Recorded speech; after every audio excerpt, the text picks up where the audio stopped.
د 12 بجو خبري ټولګي سر ټکی نږدې 15 میاشتو کې د 1,400 کسانو بې ځایه کېدل. روان کال کې اړمنو کسانو ته د رسیدنې او بشري مرستو ویشنې لپاره 1.2 میلیارډ ډالرو لګښت ته اړتیا ده.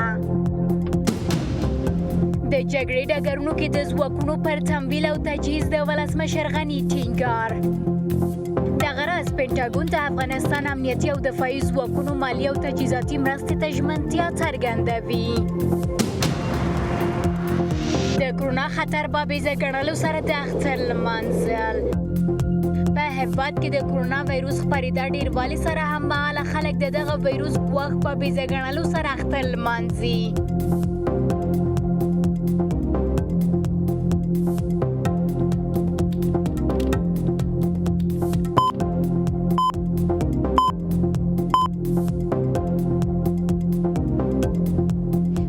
خبرونو ته له مخاطره صفحې سره تم شئ.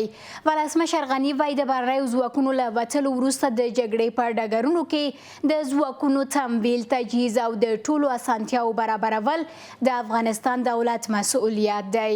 غني ډاډ ورکوي چې د افغانستان امنیتي او دفاعي ځواکونه به تجهیزاتي ستونزه ونه لري او د افغانستان دولت به هڅه وکړي چې د دغو ځواکونو ټولې اړتیاوې پر وخت سره برابرې کړي. ورته مهال د امریکا دفاع وزارت وایي د افغانستان امنیتي او دفاعي ځواکونو مالي او تجهیزاتي مرستې لپاره ژمن دی. د ملګرو ملتونو د بشري حقونو د همغږي کوونکو چارو دفتر اعلان کړی چې د جنورۍ له لومړنۍ نیټې څخه د مۍ تر 9 پورې په ټول افغانستان کې څه باندې 1,400 کسان بې ځایه شوي دي. د دغه رپورټ پر بنسټ د دغو کسانو څه باندې 93 سلنه یې د جګړې او ناامنۍ له امله بې ځایه شوي دي. ملګرو ملتونو ویلي دي چې د دغو بې ځایه شویو له ډلې څه باندې 90,000 هغه یې د بشري مرستو تر پوښښ لاندې راغلي او نورو یې تر دا مهاله هیڅ مرسته نه ده ترلاسه کړې. د مۍ په لومړۍ نیټه له افغانستانه د بهرنیو ځواکونو د وتلو بهیر پیلېدو څخه وروسته په هیواد کې نښتو زور اخیستی او د تیرو 2 اونیو په ترڅ کې لږ تر لږه 20 ولایتونو کې د افغان ځواکونو او طالبانو ترمنځ جګړو دوام لرلی دی. له دې سره د ملګرو ملتونو ویلي چې په روان کال کې اړمنو کسانو ته د رسیدنې او هغوی ته د بشري مرستو ویش لپاره 1.2 میلیارډ ډالرو لګښت اړتیا ده. په هیواد کې د کرونا وایروس خپرېدا ډېروالي سره هممهاله خلکو پرون د دغه وایروس ګواښ بابیزه ګڼلو سره اختر ولمانځه. هغسې چې همکارانو مو پرون د ښار منځ ته تللي وو لیدلي دي چې لږ شمېر کسانو روغتیایي سپارښتنې په پام کې نیولي. ولسمشر غني د اختر پر خپل لومړني پیغام کې د کرونا وایروس درېیمې څپې خپرېدا له امله اندېښنه څرګنده کړه او له خلکو یې غوښتنه وکړه چې د اختر په ورځو کې کرونا جدي وګڼي. وړمه ورځ د عامې روغتیا وزارت خبرداری ورکړه که چیرې د اختر په شپو او ورځو کې د ډېرې راشه درشې مخه ونه نیول شي، انساني ناورین به رامنځته شي. له تاوده هرکلي او زیاتې ګڼې ګوڼې سره اختر لمانځي. د کرونا ویروس نوې بڼې ګواښ پر خپل ځای دی، خو بې پروا د یو بل لیدو کاتو ته دوام ورکوي. تقریبا څو ځای کې وګرځېدم، ډېر خلک نه مراعت کوي، بیخي ورته فکر نه وي. ماسک نه چې ځکه چې ډاکټران توصیه کوي چې باید ماسک واچوئ. توصیه ما این هست که مردم ما به خاطر سلامتی خود و سلامتی خانواده و جامعه باید بیشتر توجه بکنن و تمرکز بکنن. د عامې روغتیا وزارت وړمه ورځ د روغتیایي سپارښتنو بابیزه ګڼلو سره د انساني ناورین په اړه خبرداری ورکړ. درېیمه څپه د دې ویروس پخوانیو څپو څخه ګواښونکې بلل شوې ده. اوس لږ شمېر کسانو هڅه کړې ده څو خپل ځان د کرونا ویروس پر وړاندې وقایه کړي. د اختر په لمانځه کې د ولسمشر لومړنی پیغام هم په هیواد کې د کووډ-19 ناروغۍ مخنیوي لپاره جدي پاملرنه ده، خو په خپله هم د ګڼ شمېر خلکو په ډله کې پرته له دې چې ټولنیز واټن رعایت کړي او ماسک وکاروي، حضور پیدا کړی او د روغتیایي سپارښتنو د نه رعایتولو پایلو له امله خبرداری ورکوي. با تأسف موج سوم کرونا شروع شد. ما دیروز هم 2 ساعت مکمل برای مدیریت از این مصرف کردیم. تقاضای ما از تمام خواهران و برادران در این مرحله است که توصیه وزارت محترم صحت عامه را رعایت کنند. خو دلته د کرونا ویروس په خوا کې خلکو اختر هم له هیره ایستلی. دا هغه کسان دي چې خپلوان په وروستیو بریدونو کې ټپي شوي او دلته له روغتون څخه بهر خپلو ټپي شویو عزیزانو ته رسیدنه کوي. فرید ما خونه فهمیدیم اینجا که وضعیت دیدیم در شفاخانه دقیقه به دقیقه زخمی اینجا آمده را ایستن. فعلا کاکان در وضعیت بد قرار دارن. فعلا دید خو ما بیخی نفهمیدیم نیست اکسم صحیح مصیبت است. مردم بیخی دلش از زندگی سیاست بیخی تو باید مردم توجهش نیست که اید است. دیگه دولت درست جان دختر مونده به غم بدل کرد دیگه دختر مش خدا شفا بدی. خو له دې سره تمه لري چې بالاخره د کرونا ویروس له ویرې او د رښتینې سولې سیوري لاندې ولمانځي. د دې سربیره چې یو شمېر کسان د اختر څخه لمانځل فرصت بولي څو یو بل ته مسکا ورکړي او د سلامتي لپاره یې هیله وکړي. نن په افغانستان کې د 3 ورځني اوربند ویمه ورځ ده. بعد کې د اختر اوربند په لومړنۍ ورځ یعنې پرون لږ تر لږه 11 ملکي وګړو ماین چاودنو کې ژوند بایللی. چارواکو ویلي چې د کندهار ولایت میوند او پنجوایي ولسوالیو کې 2 جلا جلا چاودنو کې د ښځو او ماشومانو په ګډون 2 ملکیانو ژوند بایللی او 3 نور یې ژوبلي لیدلی دي. د کندوز ښار کې یوې بلې چاودنې د 2 ملکیانو ژوند اخیستی او 14 نور کسان یې ژوبل کړي دي. د غزني ولایت خواجه عمري ولسوالۍ کې هم چسپکي ماین چاودنه کې یو ملکي وګړي ژوند بایللی. د دغو بریدونو مسؤلیت کوم کس یا کومې ډلې تر اوسه پر غاړه نه دی اخیستی. داسې ښکاري چې د پلازمینې هوا د نورو ورځو په پرتلې سره متفاوته ده. نه دا چې د اختر ورځې دي بلکې خلک د 20 کلونو خونړۍ جګړې پر مهال دا 3م ځل دی چې خپل سهار د جګړې او وینې تویېدنې څخه پرته پیلوي. په افغانستان کې هغه ورځ چې د توپک غږ غلی وي د خلکو لپاره اختر دی. خو د خلکو هیله دا ده چې دغه ورځې په ژوند کې د تل لپاره تکرار شي. هغه هیله چې کلونه کېږي ورته سترګې په لاره دي. صلح باید آرامی باید در وطن ما یک صلح باید که آرامی باید که آتش بس شود اینمی که یک بخش یک غریبی خود برو بتانیم اینمی خیلی شکرانگی پروردگار وطن آرام شود مردم کلی که در گدایی و فقر و غریبی رسیده در کشتن رسیده خدا کشتن از رسیده خدا نگاه کنه کلی که ما شما د افغانستان 2 میلیونی پلازمینه کېدای چې د هیواد له بلې هرې برخې څخه زیات د سیاسي او امنیتي ناخوالو شاهده وي. خو هغه ورځ چې ټاکل شوې ده د ناوړه خبرونو له اورېدو پرته د خلکو لپاره په یوې هیلې باندې بدلې شوي دي. ځینې دغه فرصت څخه په ګټې اخیستنې سره ښار او واټونو ته راوتلي دي. این مسلمانی نیست که تنها 3 روزیده با ما آتش بس کنند باید طور فکر کنند تمام افغانستان و صلح دائمی و آتش بس دائمی بیارند. خوب است که امی آتش بسی که در 3 روز طالبان در نظر گرفته امیر ادامه بده انسان کشی و مسلمان کشی بحث شود در افغانستان و این آرزوی همه مردم افغانستان است. په یو شمېر ولایتونو کې هم همدا کیسه ده. د سولې او آرامي سیوري لاندې د اختر ورځو د تېرولو هیله. د مزار شریف ښار اوسیدونکي هم هیلهمندي ښیي چې دغه څېر ورځې زیاتې تجربه کړي. اصلا بسنده نیست اصلا کافی نیست. ما امیدوار هستیم از هر دو طرف که آتش بس دائمی باشه و امید از اینکه همیشه آتش بس ادامه پیدا کنه و بر همیشه آتش جنگ خاموش شود. از کشتار برادران خود دست بکشند از خواهر برادران و بربادی و تباهی زیربناهای افغانستان و این مطمئن باشند هر کسی که در این رابطه اصرار می‌ورزه سرانجام پشیمان می‌شود. خود 3 ورځنی اوربند په لومړۍ ورځ نقض شوی دی. سیمه ییزې سرچینې وایي چې د کندهار میوند او پنجوایي ولسوالیو کې د چاودنو له امله 8 تنه وژل شوي او 3 نور ټپیان دي. دغه راز کندوز کې هم 2 تنه وژل شوي او 14 ملکي وګړي ټپیان دي. د غزني ولایت خوجه عمري ولسوالۍ کې هم د ځای پر ځای شوي ماین چاودنې له امله 1 تن وژل شوی. تر دا مهاله د دغو پیښو مسؤلیت چا پر غاړه نه ده اخیستی. د دې سربیره چې دغه څېر پیښې هره ورځ رامنځته کېږي خو د اختر په لومړۍ ورځ د 3 ورځني اوربند نقص په هیواد کې د دوامداره اوربند غځېدلو لپاره هیلې کمرنګه کړي دي. د امریکا ولسی جرګې یو شمېر غړي وایي طالبان هڅه کوي بیا ځلې د افغانستان کنټرول په لاس کې ونیسي.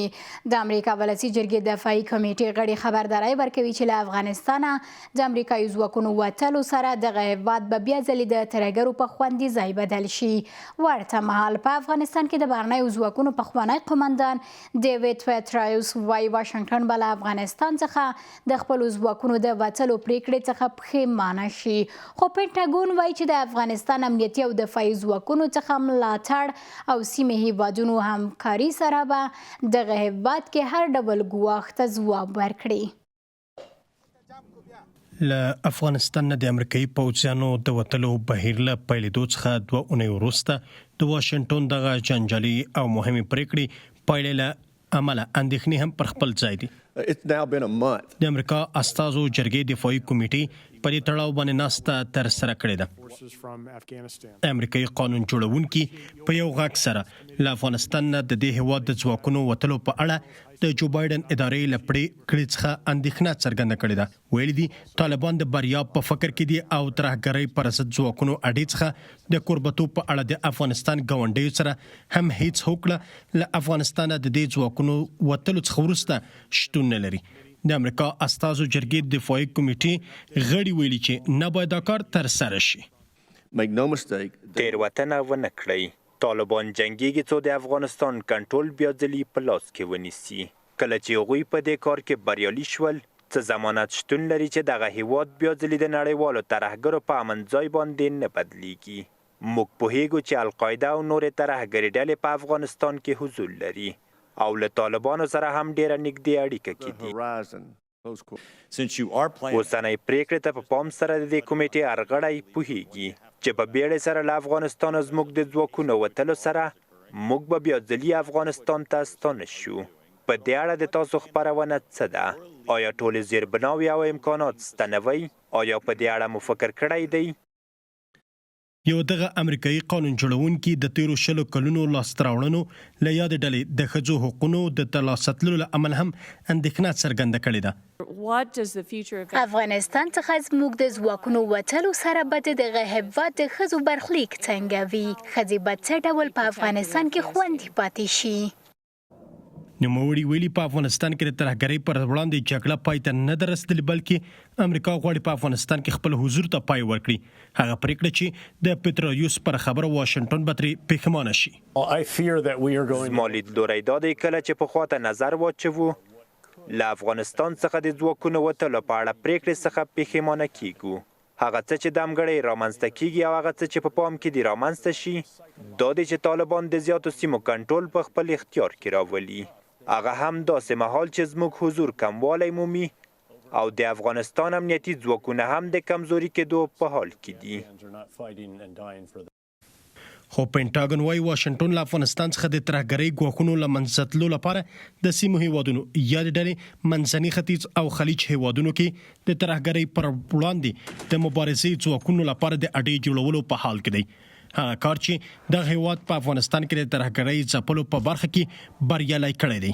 موږ د افغانستان امنیتي او دفاعي ځواکونو سره په نږدې همکاري او په سیمه کې زموږ د متحدینو همکاري سره سیمه کې به د ترهګرۍ پر ضد خپلې وړتیاوې په کافي اندازه وساتو څو ډاډ ترلاسه کړو چې افغانستان نه باید بیا ځلې د ترهګرو لپاره د امن پناه ځای باندې بدل شي چې زموږ امنیت وګواښي. بلخوا د امریکا استازو جرګې د دفاعي کمیټې غړیو د دې هیواد له چارواکو غوښتنه کړې چې د هغه شمېر افغان وګړو د ژوند ژغورنې لپاره چې امریکایانو سره کار کړی دی باید امریکا ته ولېږدول شي. د دې هیواد څخه څه باندې سلطنو پخوانیو پوځي او سیاسي چارواکو د یو لیک په ترڅ کې د دغه هیواد بهرنی چارو او دفاع وزیرانو څخه غوښتي چې له افغانستان څخه د امریکایي ځواکونو وتلو سره هغه کسان چې د تیرو 20 کلونو پر مهال د افغانستان کې واشنګټن سره همکاري کړې ده باید د کډوالۍ ویزا ورته ورکړل شي. ولسمشر غني له طالبانو غواړي چې د سولې بهیر کې ترلاسه شوي فرصت څخه ګټنه وکړي. ښاغلي غني چې پرون د اختر لمانځله ترسره وي وروسته وویل له افغانستان څخه د بهرنیو ځواکونو وتلو سره سولې لپاره تر ټولو ستر فرصت رامنځته شوی دی. نوموړی ټینګار لري چې اسلام آباد هم په افغانستان کې اسلامي امارت نه مني او د پاکستان ملي ګټو سره په ټکر کې دی. ولسمشر د سولې په تړاو د ملي اجماع رامنځته کېدو په اړه هم ډاډ ورکوي. ولسمشر غني دلته په ارګ او د اوربند په فضا کې د اختر لمونځ ادا کړ. د اختر لومړۍ ورځ د جمهور غوښتونکو په ډله کې ولمانځله. په دې مراسمو کې ډېری مطرح سیاسي څېرې د نوموړي په خوا کې درېدلې وې. د دې سربېره چې نوموړی د خپل وینا پر مهال د عبدالله او امرالله صالح په ګډون په خوا کې نه لري، خو دغه نندارې سره کېدای شي غواړي د ملي اجماع نسبي جوړښت خپل مخالفینو ته وښيي. طالبانو ته په خطاب کې وایي رامنځته شوې زمینه له لاسه ورنه کړي، سولې ته فکر وکړي. لویترین فرصت ده چې د افغانستان فاجعه چې دا 40 کاله دوام لري موږ او تاسو په ګډه ختم کړو. نوموړي ټینګار کوي چې د جمهوریت لمن او د افغانستان خلکو غېږه د طالبانو لپاره پرانسته ده او دا ډله باید د ټولنې ټول اقشار ومني او رښتینی بحث او د 40 کلن ناورین پای ته رسېدو لپاره په یو لویه جرګه کې ګډون وکړي. ولسمشر غني دې ته په اشاره سره چې د افغانستان د جګړې حل لاره جګړه نه ده، وایي اسلام آباد په ښکاره ډول په افغانستان کې د اسلامي امارت بیا ځلې راژوندي کېدل د پاکستان ملي ګټو سره په تضاد کې بولي او یاد هیواد لوی درسیس هم کابل ته د خپل وروستي سفر پر مهال د دغه موضوع په اړه د ډاډ ورکړی دی. اوس د دې وخت راغلی چې طالب خپل نیت د افغانستان ولس ته ښکار کړي. جنګ سوله غواړي یا بربادي غواړي؟ دا جنګ نه ده، دا بربادي ده. غني دغه راز د سولې په بهیر کې د ملي اجماع په اړه وایي او باور لري چې رسمي هیوادونه هم افغانستان دغه زمینې له لید څخه ګوري. ما یک ملت هستیم، ملت واحد هستیم، هیچ وقت شعار جدایی نداشتیم. هر کسی که بخواه ما را تقسیم کنه با مشت قوی ملت و دولت افغانستان مواجه خواهد شد. ولسمشر غني داسې حال کې له طالبانو غواړي چې دایمي اوربند ته غاړه کېږدي چې دغه ډلې خلکو ته یوازې د اختر د مبارکۍ پیغام استولی دی او اوږدمهاله اوربند لپاره د خلکو غوښتنو په اړه نظر نه دی څرګند کړی. ورته مهال مارشال دوستم د سولې خبرو بهیر کې د هیوادوالو پر ونډې ټینګار کوي. د ولسمشر پخوانی مرستیال د رواني جګړې پر پای ته رسیدو ټینګار لري او له ښکېلو قواوو غواړي چې د تاوتریخوالي کموالي ته غاړه کېږدي او له وژنې لاس په سر شي. له دې سره مارشال دوستم له مرکزي حکومت غواړي چې د بالیانو او ولسوالانو د ټاکنې چاره کې د خلکو لیدلوري او غوښتنې هم په پام کې ونیسي. مارشال عبدالرشید دوستم لا هم له پلازمینې لرې په جوزجان کې شپه او ورځ تېروي، خو داسې ښکاري چې د افغانستان سولې او جګړې له قضیو څخه د انزوا خواته نه ده تللی او دغه راز ونډه لوبوي. نوموړي د اختر په لومړۍ ورځ د شبرغان په ښار کې له طالبانو وغوښتل چې له جګړې لاس واخلي او تلپاتې اوربند ته غاړه کېږدي. مسلمان هستیم، علیه یکی دیگر جنگ نکنیم. اگر جنگ هم بکنیم و کشورهایی که چشمش به خاک ما دوخته باشد یک جای متحدانه جنگ بکنیم. مارشال دوستم چې د طالباني نظام ضد څیرو څخه دی ټینګار کوي. ورته د منلو وړ نه ده چې طالبان د ښوونځیو تړلو فکر او له حق څخه د نجونو بې برخې پاتې کېدو سره په واک کې شریک شي. نوموړی له خلکو غواړي چې له جمهوریت څخه ملاتړ سره دغه صف پیاوړی کړي. مطمئن باشم مردم افغانستان، همه چهره های اقوام و مردم افغانستان در صلح باید در تصمیم گیری ها خود ببینم.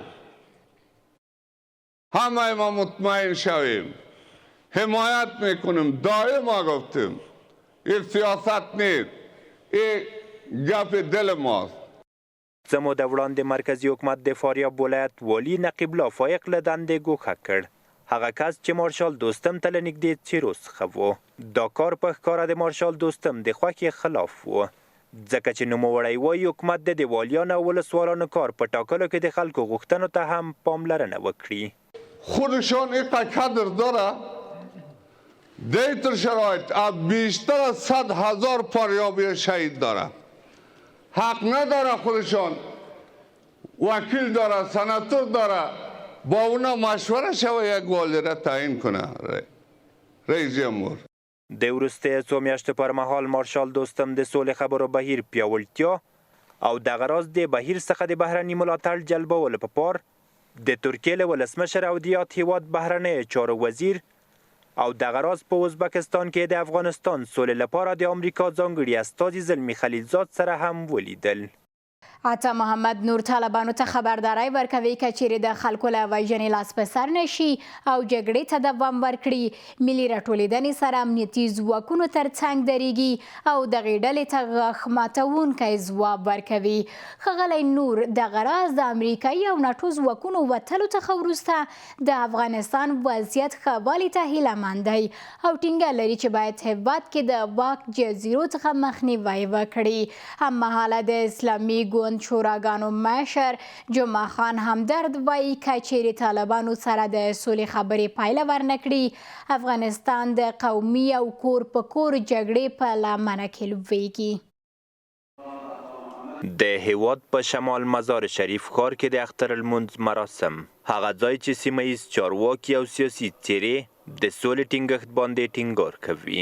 د جمعیت اسلامي ګوند رهبر عطا محمد نور د دې سربیره چې په هیواد کې د جګړې پای ته رسېدو باندې ټینګار کوي، طالبانو ته خبرداری ورکوي چې له جګړې لاس واخلي، که نه نو غاښ ماتوونکي ځواب سره به مخامخ شي.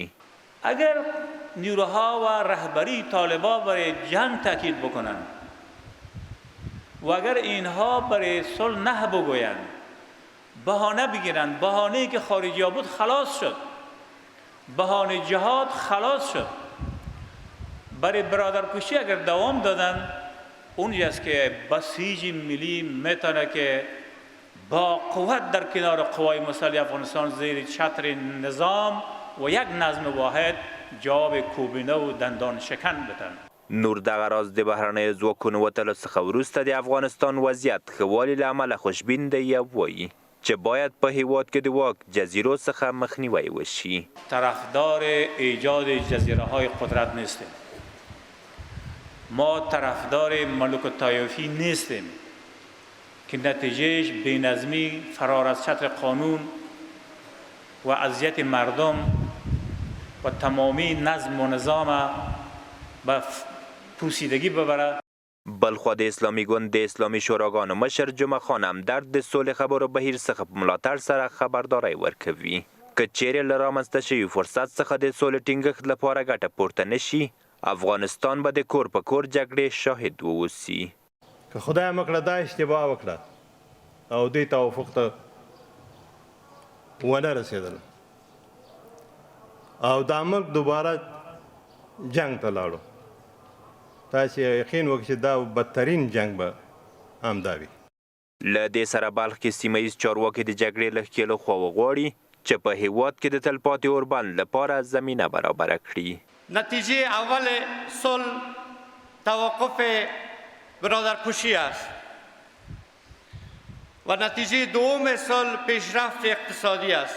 یگانه راه بیرون رفت از این مسئله صلح در افغانستان مسئله بحث آتش بس است که هر کسی که اگر بخواد با ظلم، با شکنجه و با سر نیزه بالای مردم افغانستان حکومت کنه، چون این حکومت ها هیچ وقت پایدار نیست. د سیاسي څیرو له ادرس څخه دغه خبرداری داسې حال کې مطرح کیږي چې یو شمېر امریکایي چارواکي د اختر له ورځې وروسته د تاوتریخوالي زیاتېدو احتمال له امله اندېښمن دي. د ملي دفاع وزارت یو شمېر کورنیو ته چې خپل زامن یې هیواد څخه دفاع په لار د پوځ چوکاټ کې له لاسه ورکړي پرونه پارتمان ورکړ. دغه وزارت کې چارواکي وایي چې حکومت هر څه چې په وس کې لري د امنیتي ځواکونو قربانیانو کورنیو او خپلوانو سره له مرستې به ونه سپموي. د پوځ ځواکونو قربانیانو دغه کورنۍ وایي چې هر یوې خپل درې زامن نظام څخه دفاع کې له لاسه ورکړي او څو نور زامن یې هم د امنیتي ځواکونو لیکو کې شتون لري. په افغانستان کې د ویجاړونکو جګړو دوام تل په اختر کې د کورنۍ خوښي ترې اخیستې ده. هغه کورنۍ چې خپل اولادونه یې په دې خونړۍ جګړې کې له لاسه ورکړي په ښکاره اختر نه لري. سلام علیکم. حکومت د هغوی خوښي لپاره د یو شمېر هغو کورنیو لیدو ته تللی چې خپل اولادونه یې له نظام څخه د دفاع لپاره له لاسه ورکړي دي. دغې کورنۍ خپل 3 زامن چې د پوځ ځواکونو په لیک کې وو له لاسه ورکړي او 3 نورې هم دمګړۍ په نظام کې دي. د ملي دفاع وزارت له لوري ورته یو اپارتمان ورکړل شو. بعد من 3 بچه‌ام شهید شده به نام بن محمد، سفر محمد، عبد محمد، نواب زخمی که پاش معلول است. اون دیگه 3 تاش در کماندوز خدمت میکنن به دولت. 6 سال همی شوهر همی شد. 10 سال شهید پس بچه دیگه هم شدگی 10 سال شده روی 3 سال درآمد. دغه ښځې خپل خاوند له هیواد څخه د دفاع په لاره کې له لاسه ورکړی دی. اوس چې حکومت ورسره د همکاري لاس اوږد کړی خوښي څرګندوي چې د سرپناه نشتون څخه وژغورل شوه. 3 تا طفل دارم، سرپناه نداشتیم، شوپناه نداشتیم. به کمک خدا به همکاری شما هم اگه ما صاحب سرپناه شدیم ما دولت تشکر بسیار زیاد میکنیم. د دغه کورنۍ کیسې په څیر لسګونه نورې کورنۍ هم ورته کیسې لري. دغه کس هم وایي چې خپل 3 زامنو یې له هیواد څخه د دفاع لپاره خپل ژوند له لاسه ورکړی او 2 نور زامن یې هم دمګړۍ د جګړې په لومړۍ کرښه کې دي. زما 3 بچي دي، 3 واړه شهیدان شوي دي. یو نصیر نوم دی په نورستان ولایت کې شهید شوی دی، ملي پولیسو کې و. یو نصیر نوم دی، عزیر نوم دی، دا په مزار دغه د هلمند مشاقله کې شهید شوی دی. یو عبدالرحمن نوم دی په مزار شریف په شاهین قلعه اردو کې په سریپول کې شهید شوی دی. د ملي دفاع وزارت وایي چې حکومت د امنیتي ځواکونو د قربانیانو کورنۍ یوازې نه پرېږدي. حکومت افغانستان در مجموع اما چیزی که توانایی داره در تلاش ازی هستند که چطور ما بتانیم که واقعا به می فامیلا و می یتیما به این ما رسیدگی بکنیم و به صورت واقعی رسیدگی بکنیم. همکارای ما در تمام بخش‌ها، چی در بخشی که زمین برشان داده میشه و یا آپارتمان داده میشه و یا هم دیگه مواد کمکی و اینی داده میشه، اینی هم تلاش ما نیستن که بخیر ایره به محققش برسه. حکومت په کراتو ژمنه کړې چې د قرباني شویو امنیتي ځواکونو کورنیو لپاره سرپناه چمتو کوي، خو تل په دې برخه کې د حکومت کمکارۍ له امله نیوکې پر خپل ځای دي. او په پای کې هم دا چې د امریکا بهرنیو چارو وزیر د فلسطیني حماس ډلې څخه د ایران ملاتړ له کبله دغه هیواد سره د خبرو درېدو لپاره د جمهوریت غوښتونکو سناتورانو یوې ډلې غوښتنې په غبرګون کې ویلي. دغه خبرې به وین کې دوام ومومي. 44 جمهوریت غوښتونکو سناتورانو د اسرائیل او حماس ترمنځ د نښتو هسکوالي سره هم مهاله جو بایډن ته یوه لیک کې هغه څخه غوښتي د اټومي تړون بیا ځلې رامنځته کېدو لپاره روانې خبرې په بیړني توګه بدروي. انټوني بلانکن دا هم ویلي چې امریکا به هیڅکله اجازه ورنکړي ایران توغندیزو وسلو ته لاس وموندي. د برجام بیا ځلې رامنځته کېدو لپاره نړیوالو زبرځواکو روسیې، چین، برېټانیا، آلمان او فرانسې سره د ایران د خبرو 4م پړاو تیره میاشت وین کې پیل شو. د خبري ټولګې پای او یکسره مو له تم پاتې کېدن نړۍ مننه.